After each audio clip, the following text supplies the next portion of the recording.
There you go. Turn it back over to you. Okay. Welcome back after our break, and thank you for those goodies. Those that prepared them, that's always a pleasure. And so, we continue with the second half of our presentation today, which, as I promised, won't be as long. So we have 40 minutes left, and I promise not to go over. Talking now about reform in Wittenberg and Luther's return. So while Luther was at the Wartburg, again, he's been in contact with his supporters, his colleagues, etc. And as it turns out, go to the next slide, please, as Luther was in exile, there was a general feeling in Wittenberg that the time had come to put Luther's ideas for reform into practice. And so others are making their opinions known. I've talked about how Karlstadt was writing theses on various issues like monastic celibacy or monastic vows and clerical celibacy. So in this little town, again, Wittenberg, just a small town with a university though, it becomes the center of the Reformation. But it's also important to say that already in 1521, when Luther is away, activities at least calling for change were beginning to happen elsewhere. So I mentioned this letter, September 1521, from a merchant in the town of Brunswick or Braunschweig to another preacher supportive of Luther's ideas at the time, Thomas Munzer. So you get these different places where clearly there's support for reform, both among lay people and quite often clergy, priests, although quite frequently not the higher clergy or even the pastors of churches, but more often kind of rotational preachers that are kind of coming in asked to give help to the parish priest and provide sermons, and quite frequently it's these preachers that are beginning to share Lutheran or evangelical ideas. But we're going to start with what was going on at Wittenberg and look at some of the key actors of the Reformation movement. So if we move to the next slide, and this is where we have to move fairly, we'll look first at Philip Melanchthon. Again, Philip Melanchthon was Luther's younger colleague, and real genius. I think he got his doctor's degree when he was about 18 years old. He was called to the University of Wittenberg in 1518, so he was, I think, 21 or 22. He was born in 1497. So 21 or 22 years old when he had his first major position as a university professor. And Melanchthon was very active in the university life and very supportive of Luther's ideas. They had already been together working toward the reform of the curriculum at the university. You may remember we talked about that a little bit last fall. And so Melanchthon is clearly one of the key figures of reform in Wittenberg. Next we have Andreas Bodenstein von Karlstadt, often known simply by that name Karlstadt, which is the town from which he was, where he was born, not his real name. Andreas Bodenstein is his name, but he always becomes known as Karlstadt. And that's how we'll usually refer to him. Like Luther, he was trained as a scholastic theologian. Interestingly, he had not only a doctor of theology, but at a certain point, and apparently without permission, he took off from his position at Wittenberg to go get another doctorate in law, canon law specifically. And so Karlstadt was a very educated man. And interestingly, he at first was not very supportive of Luther's reform ideas early on, but then was convinced by Luther and by his own reading of Augustine's works, which around 1516, 1517 he was doing, and so comes to agree with Luther early on in Luther's own development. But while Luther is away at the Wartburg, Karlstadt feels free to act quite independently of Luther. And it's clear from this and from later actions that we'll be learning about that there develops a difficult personal relationship between these colleagues. It's not unheard of in universities for colleagues to have difficult relationships sometimes.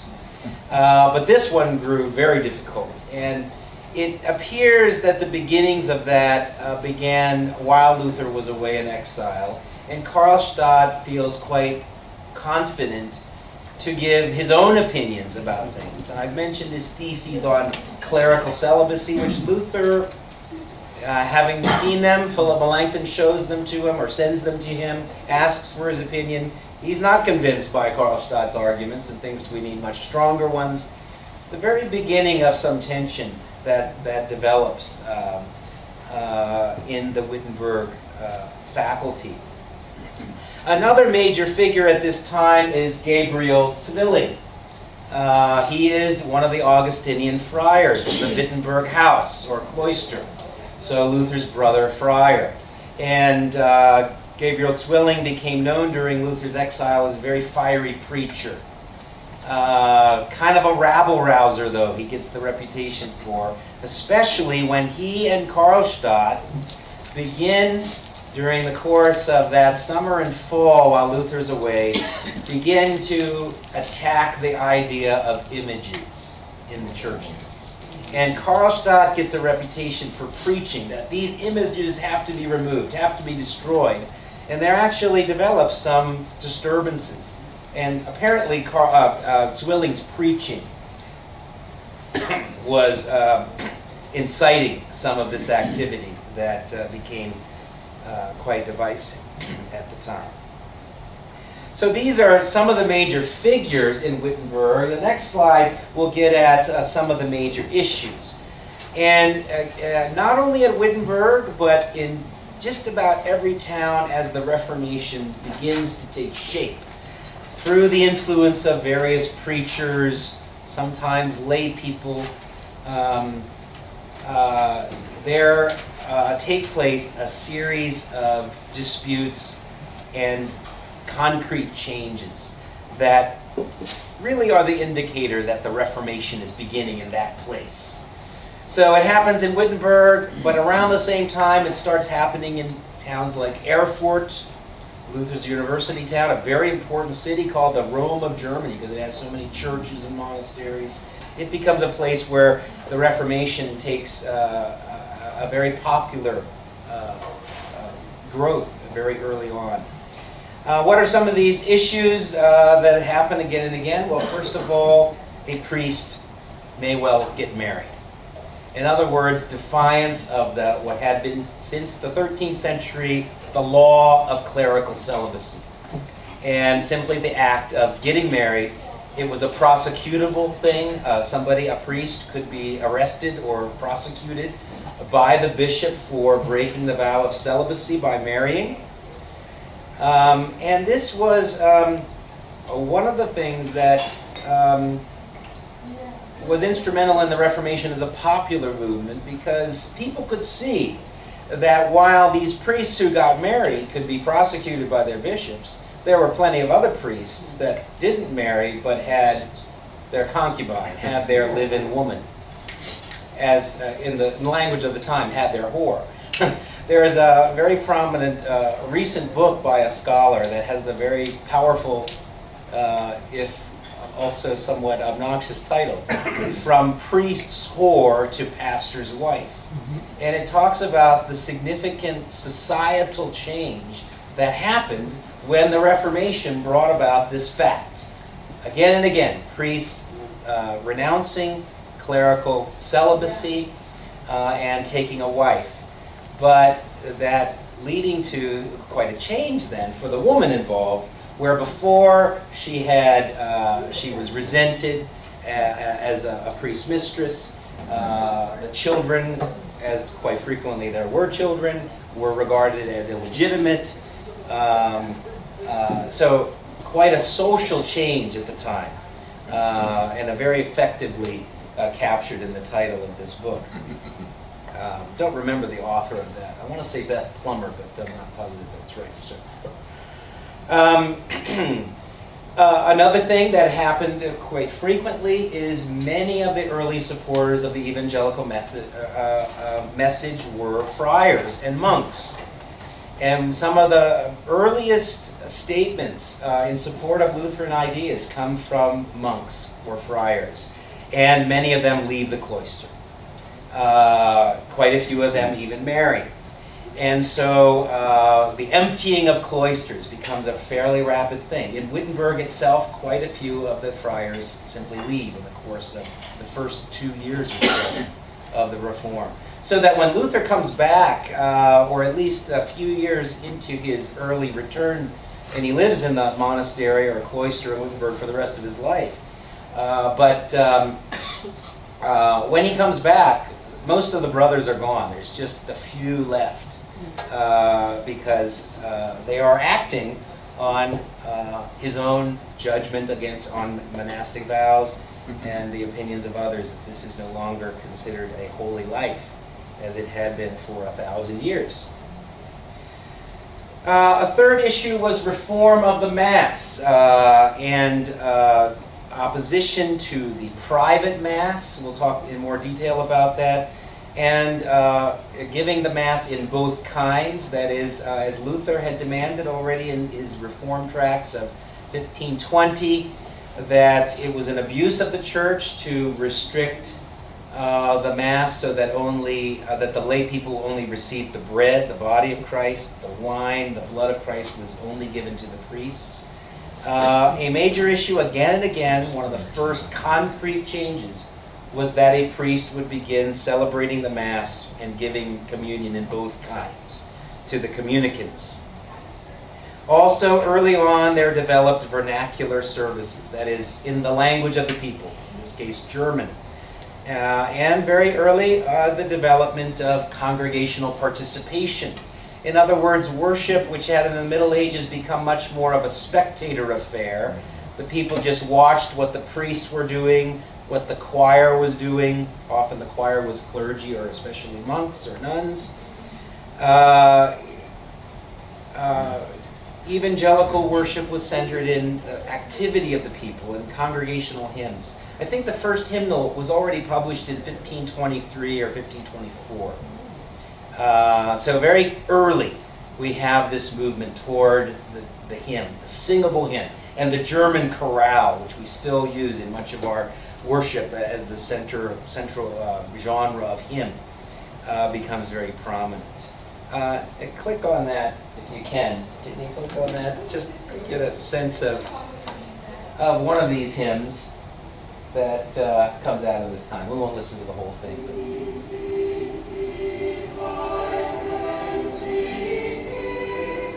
You recognize the tune.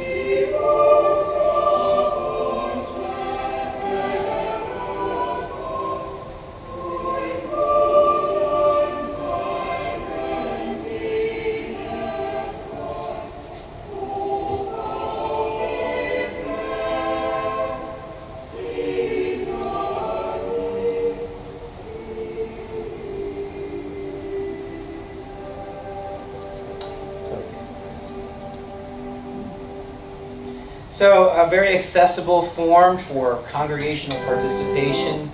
This one obviously having professional singers singing in 4-part harmony, but as you know, even in your everyday congregation, many times people will participate in even singing in harmony, these simple and easy to learn hymns of our tradition.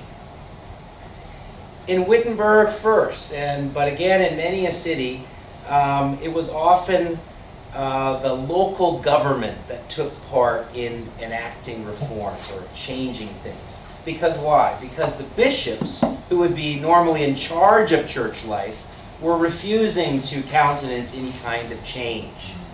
And so the lay people or the preachers that were involved in initiating changes would sometimes appeal to the city council for permission or even for establishing new ordinances for worship. Sometimes the city council's role was in defense of a preacher. A preacher who began making evangelical changes could be charged with false practice by a bishop. And this happened in Zurich, Switzerland. In 1523, the reformer there, Huldrych Zwingli, was active preaching evangelical doctrine, changing the service, and his bishop charged him with false doctrine, with heresy, false practice. And the city council stepped in and said, well, you bishop, you can't make the decision since you're making the charges. So we'll have a hearing, we'll have a debate, and we will make the decision. It's a very significant change. And so Zwingli prepared 67 theses or articles for debate on the Reformation as it was developing in his town already in 1523. Again and again, this happens in many a local area where a city council or local authority will take some action and reform. Part of that also was concern for the people of the town. And one of the first reforms enacted in Wittenberg and in many another city was the instituting of what was called the common chest. Simply a very expensive, very strong box chest, lockable chest to hold money. And that was because they grew convinced that the poor people of the community had to be taken care of and that begging needed to be outlawed. Begging had become kind of a virtue in the Middle Ages, the idea of living a poor life and begging, and of course that encouraged people to give alms. That's a virtue. And so begging had become very prominent in the medieval culture.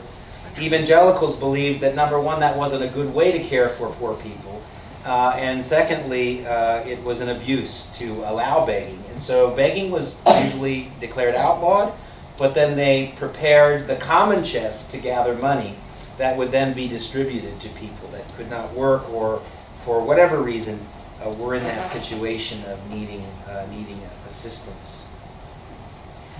Finally, quite frequently in Wittenberg and elsewhere, disturbances and even riots took place, often to remove images.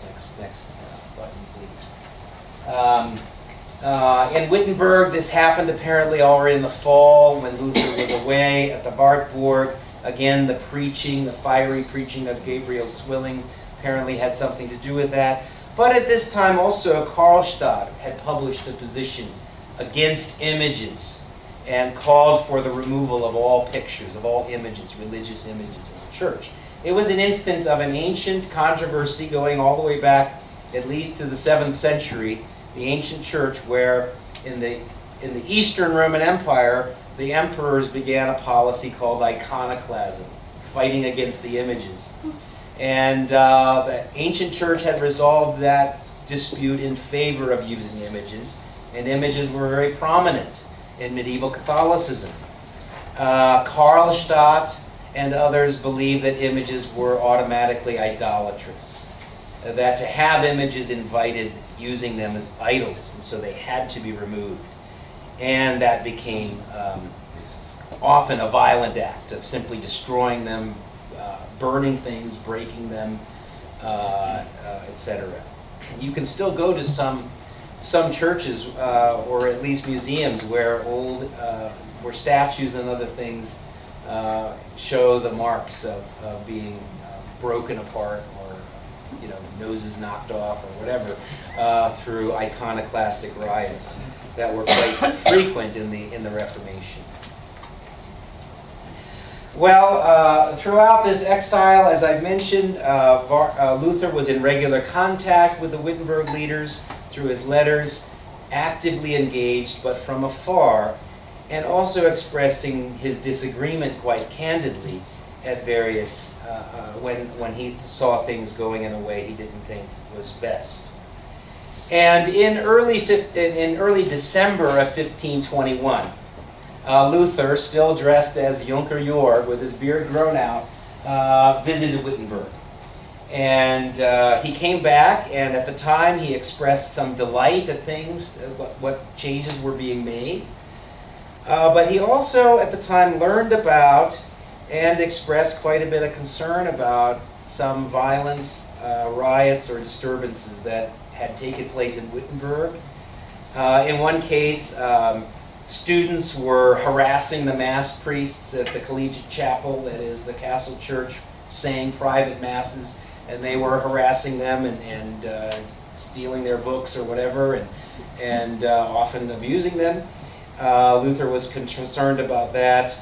He was deeply concerned about simply destroying images, especially violence, and also was concerned about the apparent willingness, and he seems to see this especially with Karlstadt, of seeing that reform should be instituted by coercion, by simply forcing change. And after that brief visit, Luther apparently heard also about more significant riots taking place in Erfurt, his old university town. And when he goes back to the Wartburg, he writes in December already, and it's published, I think, already by January, an exhortation to avoid disturbance and violence in the gospel. I can't remember exactly the title. But he very clearly says that he doesn't think it'll ever come to this, but if it were to come about, that the Reformation would become a violent affair, he would never be on the side of violence, because he says it always makes things worse in the end. Luther was becoming aware, in other words, of how the Reformation was becoming a social movement that was not being controlled by the authorities, even when they could be involved, but were local preachers and many times the people, the common man, acting to force change, and not infrequently through some violence, and especially relating to removal of images. This apparently took place. So when we look at specific reforms that begin to take shape in Wittenberg, many of the priests of the Augustinian cloister begin to refuse to celebrate what was called the private mass, that is the mass said by the priest alone for the sins of the living and the dead. In other words, a communion without any communicants. And Luther had written against this as totally inverting the gift of communion into a good work offered unto God, and rejected it. So many of the priests simply refused to do this any longer. Also, at the All Saints, so both in the cloister, Luther's cloister, and the All Saints Church, they began to refuse to participate in the private Mass. Clearly there was harassment of Mass priests also in the town church in Wittenberg. And so a kind of anti-clerical mood was taking shape that clearly was of concern. Melanchthon, together with some students, apparently were the first to gather together and receive from a priest, although I'm not sure who, celebrated, but they received communion in both kinds. And that's apparently the first official doing of that in the university, collegiate church, All Saints, probably, and receiving both kinds, even though they were laymen. And then, very importantly, toward the end of the year, Karlstadt announced that he would hold an evangelical Lord's Supper for all the people of the town on New Year's Day. Karlstadt was not a priest of the town church, but he was the dean and leading priest of the collegiate chapel, All Saints. And there's some controversy as to whether Karlstadt was placing himself into the context of the town church or not. It's not exactly clear in the sources. But he announced that on New Year's Day, for the people, he would preside at an evangelical Lord's Supper. And the elector got wind about it, and citing disagreements between these reformers in Wittenberg and the disturbance that he had heard about in the town, he suggested that they halt these changes that are being made. Karlstadt, apparently anticipating a formal order of the elector, ended up moving up his Lord's Supper and didn't celebrate it on New Year's Day, but on Christmas Day. And at that service, He preached, he first of all, he didn't wear the customary vestments of a priest. He preached in German. He offered communion in both kinds, as he said he would. He instructed the people to take the bread from the paten with their own hands. Something that people were not used to doing. They always received it on the tongue from the priest, right?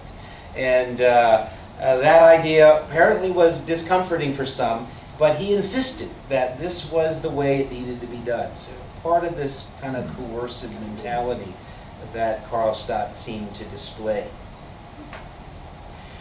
Then in December, we can go to the next slide, some lay preachers come to Wittenberg from a town called Zwickau, called the Pearl of Saxony. It was a very important town toward the Bohemian border of the Elector's lands. But some lay people, they were weavers. So from the lower classes of Wittenberg, or of Zwickau life, traveled to Wittenberg and claimed that they had received direct revelations from God, and began preaching and making all kinds of claims.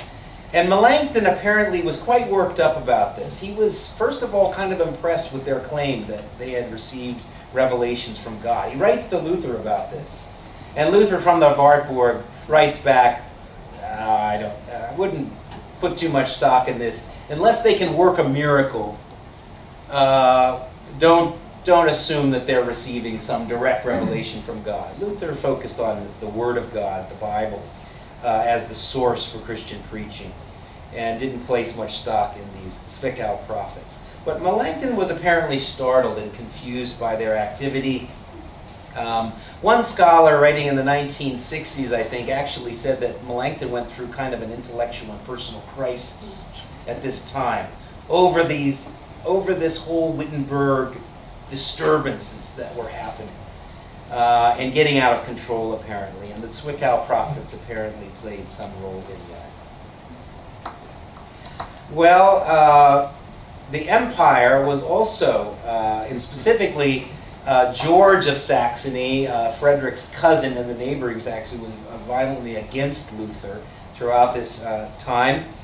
Had forced through the imperial court system a law in January of 1522 forbidding any religious changes. In other words, trying to enforce the Edict of Worms, but on a lesser level, simply saying, no, you can't allow these changes to happen. This put quite a bit of pressure on Elector Frederick the Wise, who, remember, he's no big supporter of Luther. He's just kind of cautiously, protecting Luther, and is clearly uncomfortable with these. And so at the time, there's considerable pressure on Elector Frederick to call a halt to all of these things, whereas Andrew Karlstadt is active, very much trying to make the changes. He begins to push the town council to act on their own, even in defiance of the Elector of Saxony, if necessary.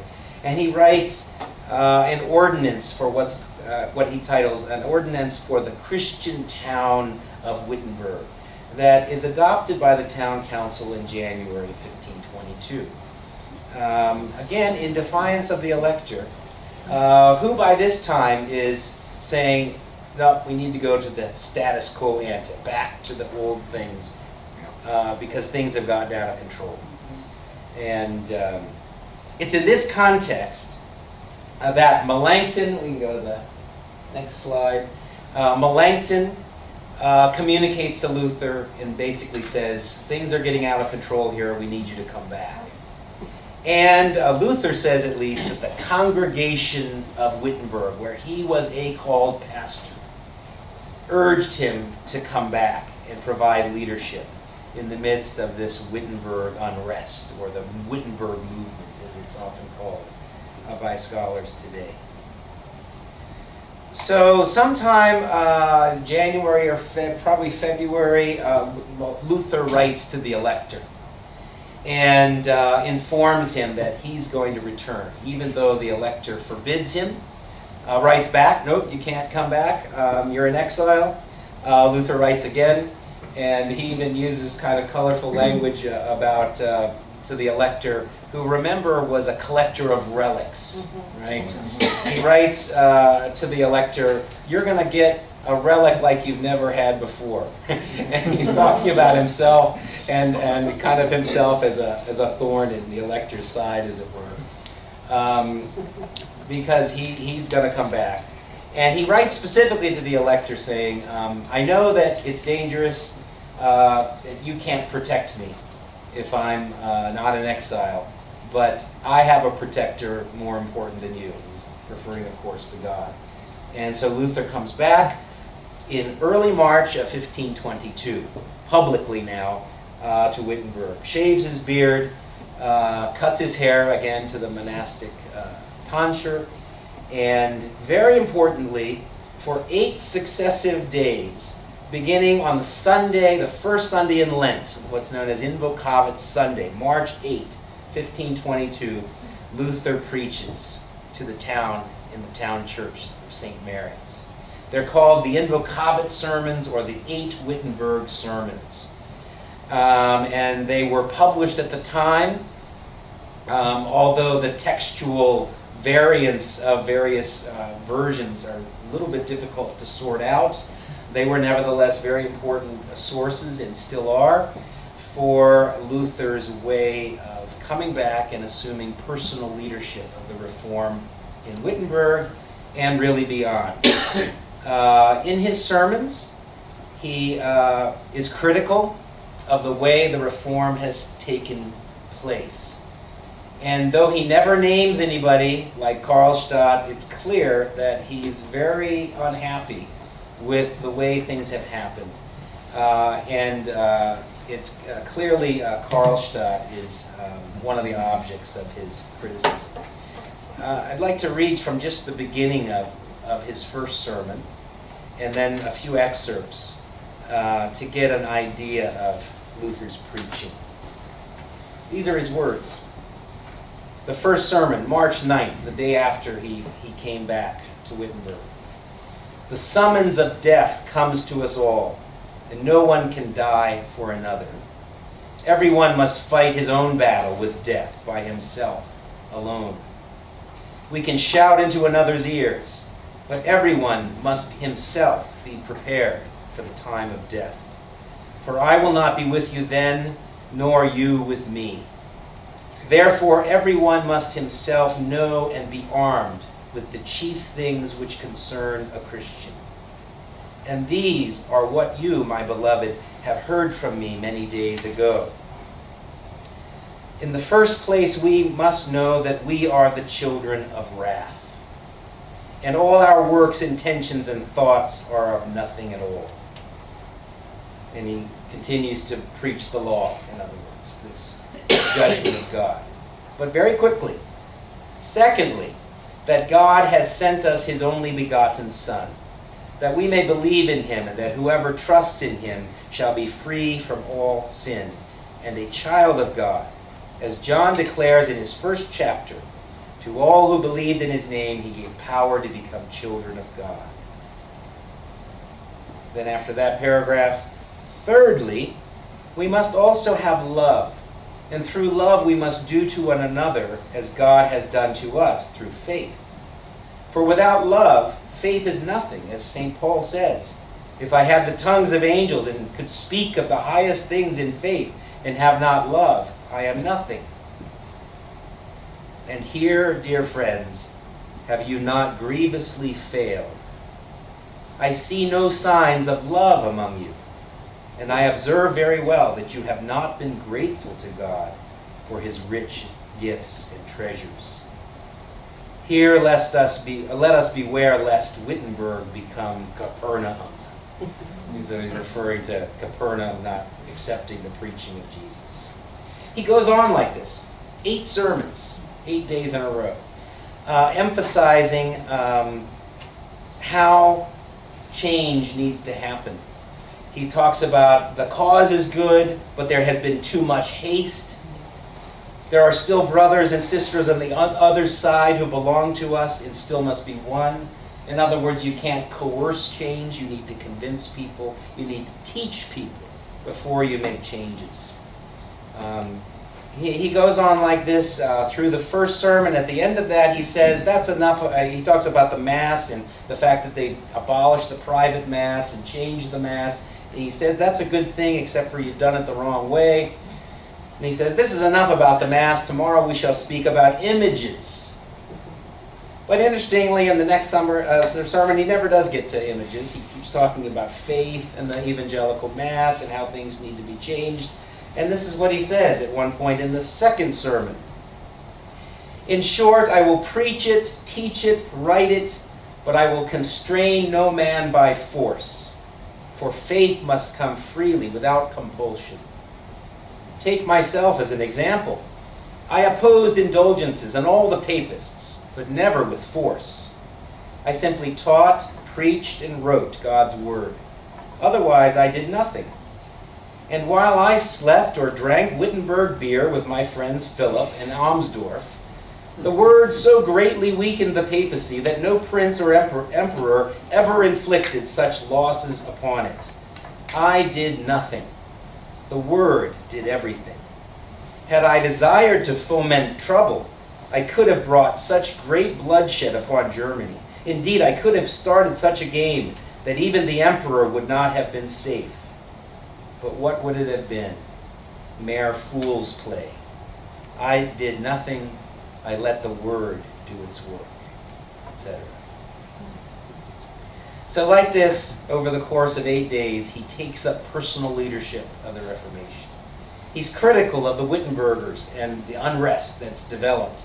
And he emphasizes very strongly that haste is not a good thing, coercion is never a good thing, faith must come freely, and faith comes from the teaching of the word. And that's he does get the images in his third sermon, and a few more later, where he addresses these issues. But that's the way Luther takes up personal leadership with the Reform. In the aftermath, as we'll learn, Karlstadt becomes resentful.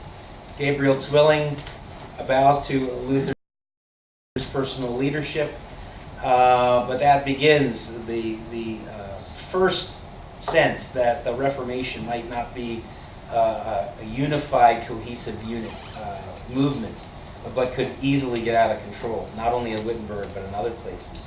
And that will be one of our themes next week as we look to developments in other places. Thank you for your attention.